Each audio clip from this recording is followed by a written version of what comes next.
भोरपुर में पीलू चिड़िया अपने पति के साथ रहती थी। उनके एक छोटा बच्चा भी था।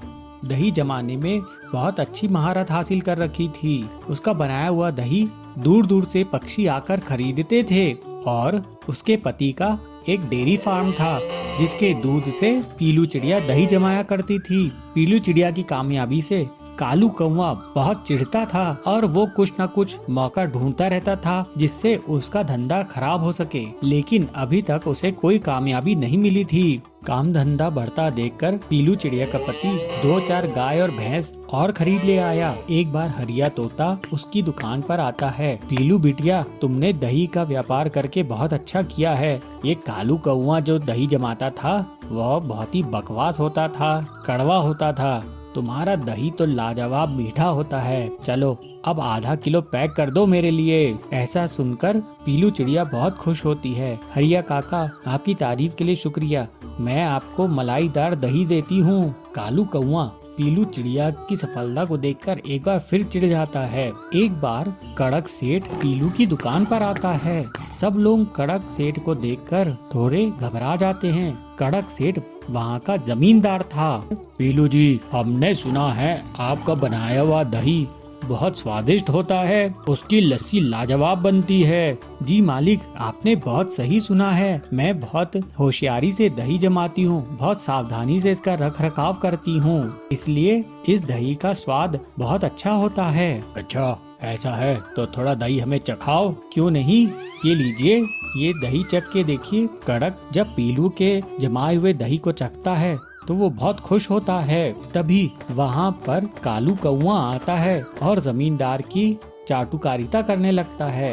अरे मालिक, आप यहाँ एक बार मेरे जमाए हुए दही को भी चख लीजिए। कड़क जब कालू कौवे के जमाए हुए दही को चखता है, अथू, अरे इतना कड़वा दही, तुम जाओ यहाँ से, भागो यहाँ से। इससे डरकर कालू कौवा वहाँ से तुरंत भाग जाता है। कड़क पीलू की ओर देखकर कहता है, पीलू जी, हमारे घर में त्योहार है, आप हमें 50 पैकेट दही दीजिएगा। याद रखे, गड़बड़ नहीं होनी चाहिए, नहीं तो आपकी दुकान बंद करवा देंगे। नहीं मालिक, आपको टॉप क्वालिटी का दही मिलेगा। पीलू चिड़िया खुशी खुशी घर आती है और अपने पति के साथ वो कड़क जी के लिए दही जमाती है। फिर कुछ काम आने के कारण दोनों घर से बाहर जाते हैं। कालू कौवा मौके की तलाश में उनके घर के बाहर ही था। जैसे ही वो देखता है कि दोनों घर से बाहर गए हैं, वो उनके घर में चुपचाप खिड़की से घुस जाता है। उसके हाथ में 2 नींबू होते हैं। हाँ, ये लोग बहुत ज्यादा कामयाब हो रहे हैं। मैं इनको कड़क की नजर में गिरा दूंगा और फिर इनकी दुकान बंद हो जाएगी। फिर देखता हूँ इनके पास पैसे कहाँ से आएंगे। ऐसा कहकर वो नींबू को दही में निचोड़ने लगता है और वहाँ से भाग जाता है। कुछ देर बाद जब पीलू और उसका पति घर लौटते हैं तो वो अपने बच्चे को चखने के लिए दही देते हैं। तू मम्मी पापा, ये दही तो बहुत कड़वा है।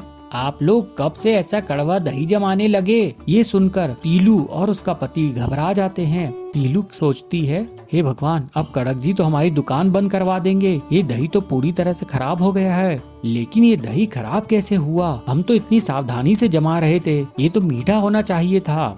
अब जो भी हुआ, अब भगवान ही हमें बचा सकते हैं। ऐसा कहकर वो एक दही के बर्तन को अपने खेत में लेके जाती है और वहाँ पर मिट्टी में डाल देती है और भगवान से प्रार्थना करती है, हे भगवान, आप ही हमारी लाज बचाइए। अगले दिन पीलू जब खेत में जाती है तो खेत से बहुत सारे दही के पैकेट निकल आते हैं। ये देखकर वो और उसका पति हैरान रह जाते हैं और खुश भी होते हैं। उन दही के पैकेट्स को वो दोनों पति पत्नी तोड़ते हैं और कड़क को दे आते हैं। कड़क के घर में त्योहार चलता रहता है। दोनों पति पत्नी घबराए हुए होते हैं कि कहीं कुछ गड़बड़ ना हो गई हो। जैसे ही कड़क और उसके घर परिवार वाले दही चखते हैं तो वो पीलू और उसके पति को बहुत शाबाशी देते हैं और तारीफ करते हैं। अरे ऐसा मीठा दही तो लाजवाब है, हमने तो ऐसा दही कभी नहीं खाया। पीलू अपने पति को देखकर मुस्कुराती है। इस तरह से कालू कौवे का प्लान फेल हो जाता है और आखिर में उसे अपनी दुकान बंद करके जाना पड़ता है। भागलपुर नाम के एक छोटे से गांव के जंगल में पीलू एक छोटी सी पिज्जा बनाने की दुकान चलाती थी। वो बहुत मेहनत करके अच्छी क्वालिटी की ब्रेड बनाया करती थी और उसी से पिज्जा बनाती थी। पीलू पिज्जा में ताजी चीज और ताजी सब्जियां भी डाला करती थी। पिज्जा बेचकर अपना घर का खर्च चलाया करती थी। उसकी दुकान के सामने कालू कौवे का भी बेकरी की दुकान थी। वो पीलू से बहुत जलता था और एक दिन उसने अपनी दुकान में एक इंटरनेशनल ब्रांड का रेडीमेड पिज्जा बेचना शुरू कर दिया, जिससे पीलू की दुकान में अब लोग कम आने लगे। पीलू को घाटा होने लगा। हे भगवान, कितनी मुश्किल से मैं अपनी दुकान चलाती थी। घर में पिज्जा ब्रेड बनाती थी, घर में चीज बनाती थी और सब्जियां उगाकर पिज्जा में डालती थी। अब मेरा क्या होगा? एक दिन पीलू को दूध सप्लाई करने वाला हरिया तोता पीलू के पास पहुंचता है। अरे पीलू बहन, क्या बात है? आप आजकल दूध का नया ऑर्डर नहीं कर रही हो? पहले तो इस मौसम में 10-10 लीटर दूध मंगवाती थी। क्या बताऊं हरिया काका, कालू की बड़ी दुकान के कारण मुझे बहुत नुकसान हो रहा है। मैं तो अपनी पिज्जा की दुकान बंद करने की सोच रही हूँ। कहीं और जाकर शहर में नौकरी कर लूंगी। अरे ऐसी बातें मत करो बहन, कोई हमें कंपटीशन देगा तो हमें भी उसे कंपटीशन देना ही होगा। ऐसे हार मत मानो। ऐसे तो बहुत बार जिंदगी में परेशानियां आएंगी और तुम हार मानकर कहाँ भागोगी? आप ठीक कह रहे हैं काका, लेकिन आप तो अच्छे से जानते हैं कि मैं कालू का सामना नहीं कर सकती। जल्दी ही मेरा इतना नुकसान हो जाएगा कि मुझे उधार लेना पड़ जाएगा और मैं पूरी तरह से बर्बाद हो जाऊंगी। तुम इतना मत सोचो पीलू, मैं तुम्हारे लिए एक रास्ता निकालता हूँ। मैंने सुना है कि यूरोप से एक नया चिकन आया है, पिंकी चिकन। पिंकी चिकन से बनी हुई चीजें दिखने में पूरी तरह से पिंक होती है और उसमें जरूरी विटामिन मिनरल्स भी होते हैं। अगर तुम उसका पिज्जा बनाओ तो मैं तुम्हें कम दाम में वो ला दूंगा और तुम उससे मुनाफा कमाना। पीलू तैयार हो गई और फिर हरिया उसको पिंकी चिकन लाकर देता है। यूरोप से आई पिंकी चिकन से पीलू शाम में पिज्जा टॉपिंग बनाती है। पीलू उसको हरिया को खिलाकर उससे पूछती है, हरिया काका, ये पिंक पिज्जा है, तुम जरा इन्हें टेस्ट करके तो बताओ कि ये कैसे बने हैं। वाह बहन, ये तो लाजवाब पिंक पिज्जा है। मैंने तो ऐसे कभी नहीं खाया। और फिर पीलू अपनी दुकान में पिंक पिज्जा बेचने लगी। उनकी दुकान में लोगों की भीड़ इकट्ठा हो गई। इसके बाद आए दिन उसको हरिया पिंक चिकन सप्लाई करने लगा। पीलू अपने पिंक पिज्जा को बहुत कम दाम में बेचती थी। इसी वजह से कालू कौवे की इंटरनेशनल ब्रांड की बेकरी अब ठप पड़ने लगी। पीलू के पिंक पिज्जा को अब बड़े बड़े ऑर्डर्स मिलने लगे और जल्दी ही वो बहुत अमीर हो गई। लोग उसके पिज्जास को बड़ी बड़ी शादी और पार्टी में ऑर्डर कर रहे थे। एक दिन फॉर्ड चैनल वाले उसकी दुकान में वीडियो शूट करने के लिए आते हैं। इसे पीलू और भी प्रसिद्ध होने लगी। फिर पीलू अपना जीवन हंसी खुशी बिताने लगी। एक समय की बात है, एक शहर में पीकू नाम का एक बंदर और उसकी बहन चंपा अपने मम्मी पापा के साथ रहते थे। पीकू और चंपा बहुत ही नखरीले थे। उन्हें हरी सब्जियों से बहुत परहेज था, इसलिए जब कभी भी घर में कोई हरी सब्जी बना करती थी तो वो दोनों सब्जियां नहीं खाया करते थे और पिज्जा बर्गर की डिमांड किया करते थे। एक दिन मम्मी ने करेले की सब्जी बनाई, जिसे देख चंपा और पीकू मुंह बनाने लगे। अरे मम्मी, ये आपने क्या बनाया है? आपको पता है ना, हमें बैंगन, करेली, पालक, मेथी सब नहीं पसंद, फिर आप क्यों बनाती हो? चुपचाप होकर सब्जी खाओ। सब्जी खाने से तुम्हारी आंखों की रोशनी तेज होगी। पढ़ते नहीं हो क्या स्कूल में? पढ़ते हैं मम्मी, लेकिन ये सब हमें अच्छी नहीं लगती, हटाओ इसे। मम्मी गुस्सा हो जाती है और अपने कमरे में चली जाती है। वही दोनों बच्चे पापा से कहकर एक पिज्जा ऑर्डर कर लेते हैं और पिज्जा खाकर सो जाते हैं। ऐसे ही कुछ दिन बीत जाते हैं। बच्चे घर में बनी कोई भी हरी सब्जी नहीं खाते थे। फिर एक दिन मम्मी ने दोनों को अपने पास बुलाया और उनसे कहा, बच्चों तुम ये बर्गर पिज्जा मत खाया करो, तुम नहीं जानते इनका हमारी हेल्थ पर क्या इफेक्ट पड़ता है। मैं आज जब बाजार गई तो रिंकू की मम्मी से मिली और पता है रिंकू की मम्मी ने मुझे क्या बताया? उन्होंने बताया कि उनकी बेटे की आंखें कमजोर हो गई हैं और उसको चश्मा लग गया है, साथ ही उसकी आंतों में मैदा भी जम गई है। बच्चों अभी रिंकू हॉस्पिटल में है, इसलिए मैं तुमसे कहती हूँ कि ये सब खाना छोड़ो और हरी सब्जियाँ खाया करो। हाँ मम्मी, सच में रिंकू के साथ ऐसा हुआ? फिर तो मैं आज की बात कभी ये पिज्जा और बर्गर नहीं खाऊंगी, प्रॉमिस मम्मी। गुड चंपा, मैं तुम्हें आंवला और करेले की सब्जी बना कर दिया करूंगी, तुम उसे रोज खाना, उससे तुम्हारी आंखों की रोशनी बहुत तेज होगी। चंपा तो मम्मी की बात मान जाती है और फिर कभी बर्गर और पिज्जा नहीं खाती। वही पीकू मम्मी की बात नहीं मानता और अभी भी पिज्जा ही खाता रहता है।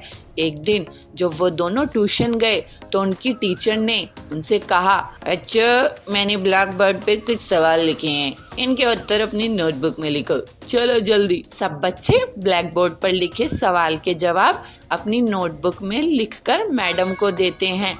वहीं पीकू को ब्लैक बोर्ड पर लिखा कुछ भी नजर नहीं आ रहा था, इसलिए वो अपनी नोटबुक में कुछ नहीं लिख पाता। और जब मैडम एक एक करके सबकी नोटबुक चेक करती हैं तो पीकू की नोटबुक खाली पाती हैं। ये क्या है पीकू, तुमने नोटबुक में कुछ क्यों नहीं लिखा है? पीकू डर के मारे कुछ नहीं कहता।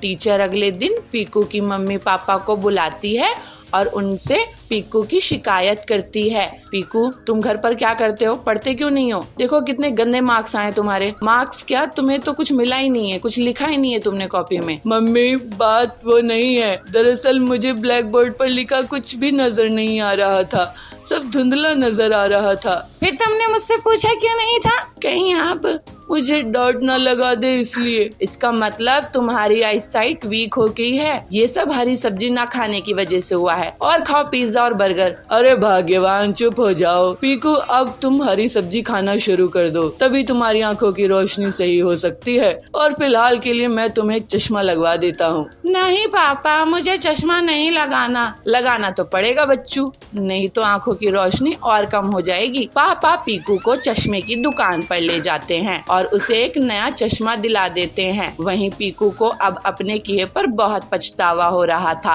कि काश वो चंपा की तरह सब्जी खाना शुरू कर देता तो आज उसकी भी आंखों की रोशनी चंपा जैसी होती।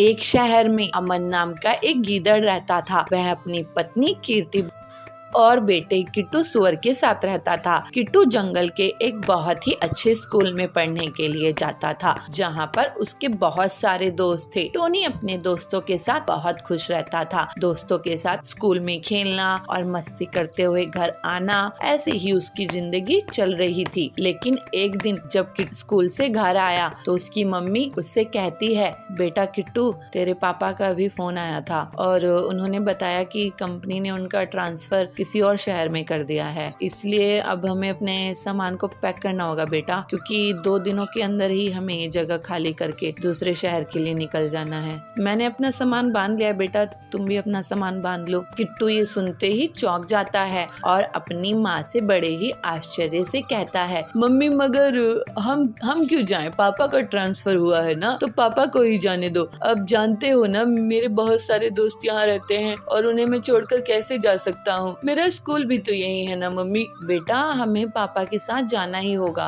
जहाँ भी पापा जाएंगे हम तुम्हारा एडमिशन वहीं करा देंगे। और रही बात दोस्तों की, तो बेटा वहाँ पर तुम्हारे नए दोस्त भी बन जाएंगे जैसे तुमने यहाँ पर बना लिए थे। मगर मम्मी, हाँ बोलो किट्टू, मगर क्या? कुछ भी नहीं मम्मी, मैं जा रहा हूँ अपना सामान पैक करने के लिए। चिंटू उदास मन के साथ अपने कमरे में जाकर अपना सामान बांध लेता है। वह अपने मम्मी पापा के साथ दूसरे शहर में शिफ्ट हो जाता है। मम्मी पापा के साथ सामान रखवाने के बाद उसका खेलने का बहुत मन करता है, इसलिए वह अपना बैट और बॉल लेकर खाली मैदान की तरफ चल पड़ता है, जहाँ वह देखता है कि कोई भी बच्चा नहीं खेल रहा था। पूरा मैदान खाली पड़ा हुआ था। कुछ देर किट्टू वहीं बैठ जाता है कि कहीं कोई आ जाए, लेकिन बहुत इंतजार करने पर भी जब कोई नहीं आता तो किट्टू मन ही मन सोचता है, यहाँ तो कोई खेलने आ ही नहीं रहा है। लगता है अब मुझे ही घर घर जाकर किसी को खेलने के लिए बुलाना पड़ेगा। किट्टू पहले एक घर के सामने जाता है, तभी एक बिल्ला बाहर आता है। किट्टू उससे कहता है, चलो दोस्त चलकर बैट बॉल खेलते हैं।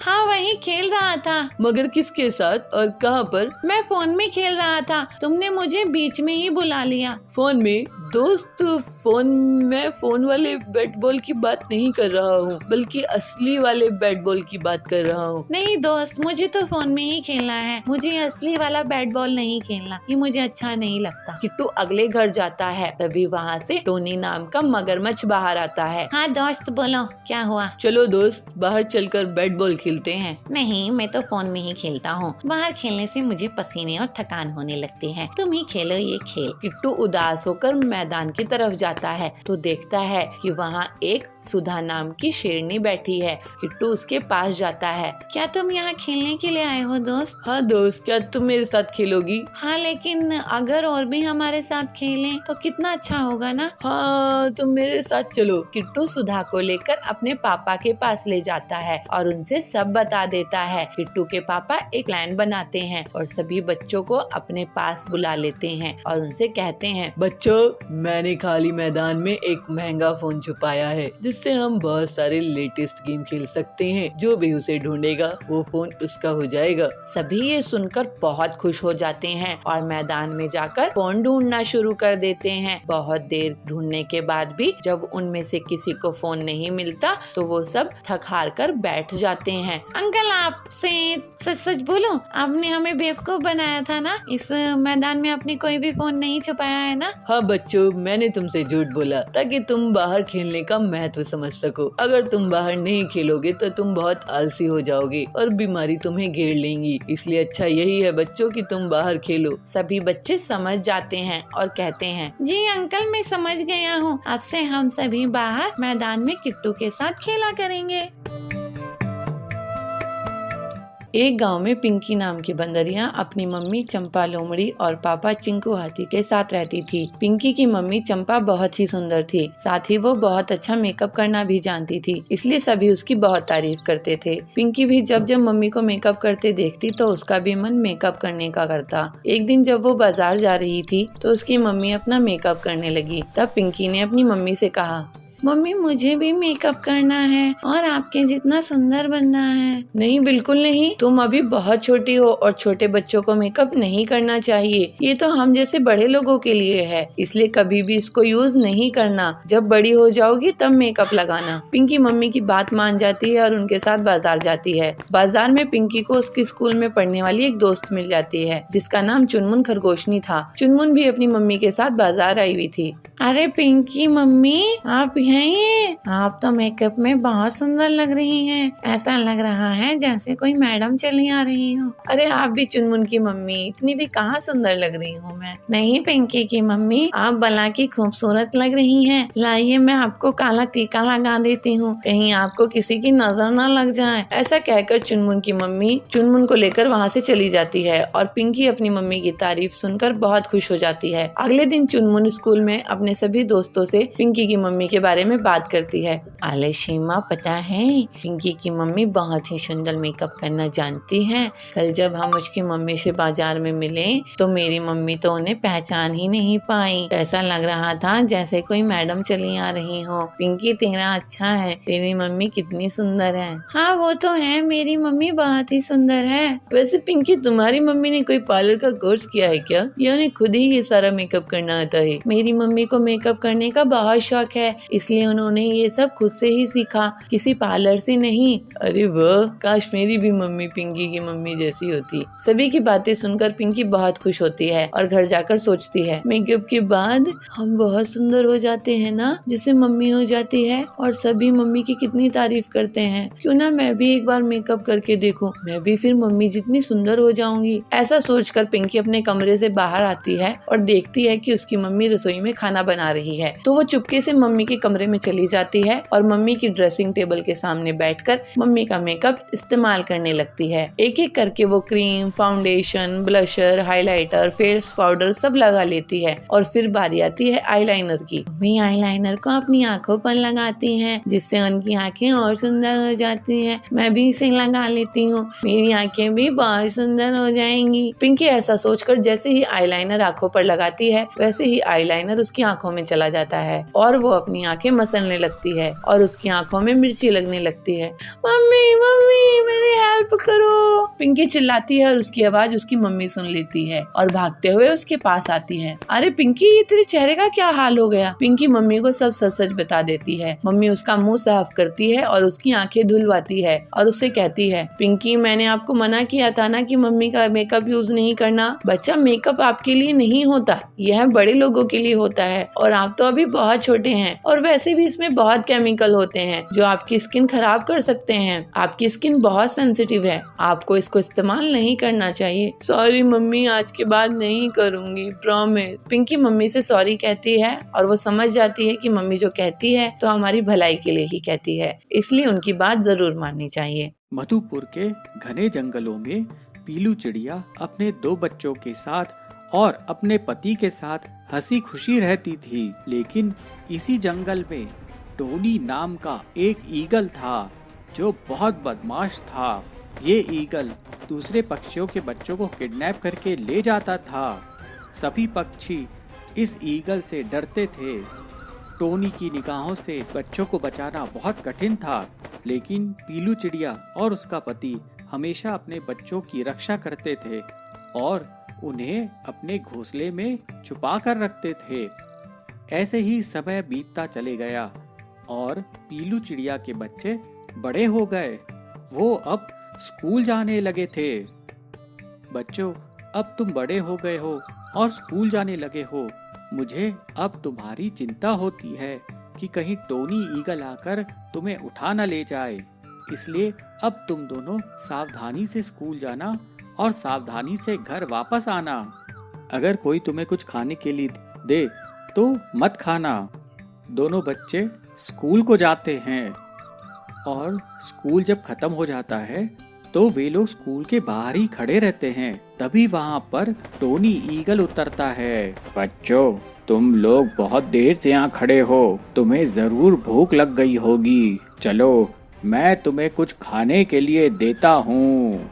नहीं, हमारी माँ ने मना किया है कि किसी भी अनजान चिड़िया से कुछ नहीं खाना। उसी समय पीलू चिड़िया वहाँ पर आती है। उसको देखकर टोनी ईगल वहाँ से तुरंत भाग जाता है। पीलू चिड़िया अपने दोनों बच्चों को घर लेके आ जाती है। घर पहुंचकर दोनों बच्चे अपनी माँ से कहते हैं, माँ, आप जब नहीं पहुंची थी तब वहाँ पर एक ईगल आए थे और हमें बार बार कुछ खाने के लिए कह रहे थे, लेकिन हमने उनसे कुछ नहीं लिया। आप जैसे ही वहाँ पहुँची तो वो तुरंत उड़ गए। पीलू चिड़िया सोचती है कि वो जरूर टोनी ईगल ही होगा जो उसके बच्चों को किडनैप करने वाला था। पीलू चिड़िया को कुछ समझ नहीं आ रहा था और वो डर जाती है। डर के कारण वो अपने एक दोस्त चीचू कौवे के पास जाती है। चीचू, आज जब मेरे बच्चे स्कूल के बाहर मेरा इंतजार कर रहे थे तभी वहाँ पर टोनी ईगल आया। वो उन्हें कुछ खाने के लिए कह रहा था। अगर वो कुछ खा लेते और बेहोश हो जाते तो टोनी ईगल उन्हें किडनैप करके ले जाता। मुझे बहुत डर लग रहा है, तुम कुछ आइडिया बताओ ना। टोनी ईगल बहुत बदमाश है, वो बहुत सारे बच्चों को ऐसे ही किडनैप करता है। वो बहुत खतरनाक है। एक आइडिया है, तुम अपने बच्चों को एक पासवर्ड बताओ, फिर जब उन्हें कोई भी लेने के लिए आए तो वो बच्चे उससे वो पासवर्ड मांगेंगे। अगर वो पासवर्ड सही बताता है तो बच्चे उसके साथ चले जाएं, नहीं तो।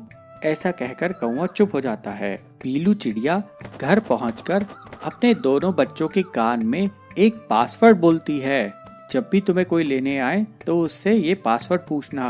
अगर वो पासवर्ड गलत बताए तो उसके साथ नहीं जाना। टोनी ईगल उन दोनों बच्चों पर निगाह रखता है और सोचता है, इन बच्चों की माँ बहुत शातिर है, इन बच्चों को बहुत अच्छे से बचा के रखी है, लेकिन मैं भी जानता हूँ इनको कैसे किडनैप करना है। ऐसे ही एक दिन पीलू चिड़िया के दोनों बच्चे स्कूल के बाहर अपनी माँ का इंतजार कर रहे थे। तभी वहाँ पर टोनी ईगल पहुँचता है। बच्चों, तुम्हें लेने के लिए तुम्हारी माँ ने मुझे भेजा है, चलो मेरे साथ। बच्चे एक दूसरे को देखते हैं। माँ ने आपको एक पासवर्ड बताया होगा, वो पासवर्ड हमें बताइए। तुम्हारी माँ ने मुझे एक पासवर्ड बताया तो था, लेकिन वो मैं भूल गया हूँ। चलो, बहुत देर हो रहा है, तुम्हारी माँ फिक्र कर रही होगी, मेरे साथ चलो। बच्चे ईगल के साथ जाने से मना कर देते हैं। ऐसा देखकर टोनी ईगल को गुस्सा आ जाता है और वो उन दोनों बच्चों को जबरदस्ती पकड़ लेता है। दोनों बच्चे डर के कारण मदद के लिए चिल्लाते हैं, बचाओ बचाओ, ये चील हमें किडनैप कर रही है। बच्चों की चीख को सुनकर वहाँ पर तुरंत ही पुलिस पहुँच जाती है। टोनी ईगल पुलिस को देखकर भागने की कोशिश करता है, लेकिन टोनी ईगल आखिरकार पुलिस से पकड़ा जाता है और पुलिस उसे जेल में बंद कर देती है। इसके बाद पीलू चिड़िया को उसकी होशियारी के लिए इनाम दिया जाता है। इस तरह से पीलू चिड़िया की समझदारी के कारण जंगल से टोनी ईगल का खौफ खत्म हो जाता है। अब जंगल के बच्चे हंसी खुशी खुलेआम खेल सकते थे। विनमय जंगल में भल्लू भालू और पिट्टू बंदर रहते थे। दोनों में बहुत कंपटीशन की भावना थी। जहाँ भल्लू बहुत ताकतवर था और बड़े बड़े पेड़ों को हिलाकर शहद का छाता तोड़ देता था, पिट्टू ऊंची ऊंची छलांग लगाकर फल तोड़ देता था। पिट्टू, तुम मुझसे ज्यादा ताकतवर नहीं हो। हाँ तो क्या हुआ, तुम कौन से मेरे जैसे पेड़ से फल तोड़ लेते हो? मुझसे मुकाबला करो, जो जीतेगा उसका नाम होगा। ठीक है। दोनों तोता के पास जाते हैं। तुम दोनों की काबिलियत अलग अलग है, इसमें मुकाबला क्यों? मुकाबला तो बनता ही है तोता जी, आखिर ये मुझे चिढ़ाता है। ये भी मुझे नीचा दिखाता है। मुकाबला तो अब होके ही रहेगा तोता भाई। आप जीत और हार का फैसला करना। ठीक है, मैं तुम दोनों को एक ही चैलेंज दूंगा, उसको तुम्हें पूरा करना होगा। तुम दोनों नदी के पार जाओ और मेरे लिए बड़े पेड़ का अमरूद तोड़ कर लेकर आओ। मैं अमरूद खाने के बाद बताऊंगा कि ये कंपटीशन कौन जीता। मंजूर, मैं ही जीतने वाला हूँ। अरे तू क्या जीतेगा, तू तो आधे रास्ते में ही थक जाएगा। जीत तो मेरी ताकत की ही होगी। फिर दोनों नदी के पास पहुंच जाते हैं। बंदर नदी के धारा देखकर डर जाता है। नदी तो बहुत तेज बह रही है, इससे मैं पार कैसे करूँगा? तुम नदी पार नहीं कर सकते, मैं कर सकता हूँ, लेकिन मैं अगर अकेले नदी पार कर दूंगा तो तोता भाई के सामने तुम कहोगे कि तुम्हें पूरा मौका नहीं मिला। वो तो मैं कहूँगा ही। ऐसा करता हूँ, मैं तुम्हारी पीठ के ऊपर बैठ जाता हूँ। हाँ, बैठ जाओ। फिर भल्लू पिट्टू को पीठ पर बिठाकर नदी के पार चला जाता है। नदी के पार पहुंचने के बाद, अरे यहाँ तो पेड़ ही पेड़ है, कैसे पता चलेगा कि कौन सा पेड़ अमरूद का है? मुझे तो यही नहीं पता कि अमरूद का पेड़ दिखता कैसे है। मुझे पता है कौन सा पेड़ है अमरूद का, और मैं पेड़ पर चढ़कर दूर तक देख सकता हूँ कि वो कहाँ है। लेकिन अगर मैं अकेला फल तोड़ कर ले आऊँगा तो तुम तोता भाई से कहोगे कि मैंने तुम्हारी मदद का मोल नहीं चुकाया। हाँ, वो तो मैं कहूँगा ही। अब तुम अमरूद के पेड़ को देखो कहाँ है। और पिट्टू पेड़ पर चढ़कर पेड़ का पता लगा लेता है और फिर दोनों उस पेड़ के पास पहुंचते हैं। पिट्टू पेड़ पर चढ़ जाता है और अमरूद तोड़ने लगता है। भल्लू उसी पेड़ को जोर जोर से हिलाता है और अमरूद अपने आप टूटकर गिर जाते हैं। पिट्टू और भल्लू अमरूद इकट्ठा करते हैं और दौड़ दौड़ कर नदी के पास पहुंच जाते हैं। अरे अगर मैं नदी पार करूंगा तो अमरूद कैसे पकड़ के रखूंगा? मैं अमरूद तो पकड़ सकता हूँ, लेकिन नदी पार नहीं कर सकता। दोनों एक दूसरे को देखते हैं और फिर भल्लू अपने अमरूद पिट्टू को दे देता है और पिट्टू उसकी पीठ पर बैठ जाता है और फिर दोनों नदी पार करते हैं और वहीं पर तोता आ जाता है। अरे वाह, इतने सारे अमरूद! अब बताओ कि किसकी कितने अमरूद है? ये तो मैं अब नहीं बता सकता कि किसके कितने अमरूद हैं। हाँ, मुझे भी नहीं पता कि किसके कितने अमरूद है। ये तो सब मिल गए हैं। तो फिर विजेता किसका बनाओ? अगर पिट्टू नहीं होता तो मैं अमरूद के पेड़ को पहचान ही नहीं पाता। लेकिन अगर भल्लू नहीं होता तो मैं तो नदी भी पार नहीं कर सकता। तो फिर तुम दोनों में मिलजुल कर अपनी अपनी खूबी के हिसाब से ये एक काम करके आए हो। हाँ, मेरी खूबी और भल्लू की खूबी मिलकर काम करे तभी हम ये अमरूद लेकर आ पाए। और हमें ये भी समझना पड़ेगा कि हम सब में कोई न कोई कमी भी रहती है। अब हम दोनों मिलजुल कर रहेंगे। अब हम दोनों मिलजुल कर रहेंगे। बहुत अच्छी बात है, मुझे तो बहुत खुशी हुई। मैंने जो चैलेंज दिया था वो तुम्हें यही समझने के लिए था कि हमें अपनी अपनी खूबी में घमंड नहीं करना चाहिए और मिलजुल कर रहना चाहिए। और फिर भल्लू और पिट्टू में अच्छी दोस्ती हो जाती है।